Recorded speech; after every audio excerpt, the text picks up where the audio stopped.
Chris is 16 and a half. Is that what it says? 91, 92. Okay, so I was 16 there. That was first year of high school. Yeah, Excuse me. right before he got Okay. signed. What were you guys called? We didn't have a name. We just No went name. into the no Chris name Cummings, band. no names. That's one of the first performances. I was 7 there. Oh, wow. 7 years old. Danny Brown, actually, that guy right there, put out a single, and he was on 6 or 7 radio stations in the Maritimes back in the mid '80s. Oh, cool. Yeah, that's the first Christmas Daddies, and that's just one of the Valley Jamboree Gary Morris shows. 1990 Christmas Daddies. I love that jacket. Yeah, that was some good stuff, man. I owned about 3 of those, like an idiot. You have one still? What's that? You have your Christmas Daddies jacket I don't think still? I have my Christmas Daddies jacket anymore. No, I think that got lost along the way. That was my high school SRHS jacket there. With Anne-Marie Burke. You can tell that it's definitely the 90s. We're back at your high school. Yes. For once, I don't mind. Well, yeah, it's closed. It's School's closed. not in session. That's right. Sussex High. So what was it like for you in high school?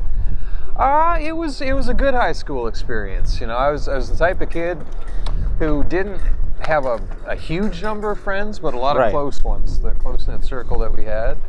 And I was already working music. You know, the first couple of years in high school, I was touring locally in New Brunswick and Nova Scotia. We saw some pictures. Yeah. Yeah, and by the time we got to the graduating year, I had signed my deal. Right. So it was kind of an odd situation because all 3 of the networks, MITV, CBC, and CTV, all came to the school. Came to the school. And so Wicked. they brought their cameras while the kids were in classes and stuff. So you were in class. Yeah. So there was a story about you being called to the principal's office or something like that, or is that myth? No, that's actually true. I was in a math class. Yeah. It was the last class of the day, and there was a message over the speakers, Chris Cummings, please come to the office for a message. Right. And so I didn't know what that could possibly be, because Right. that was pretty unusual. Yeah. And I headed to the principal's office, and they said, yeah, there's a message here from Warner Brothers in Nashville saying you should call them when you get home.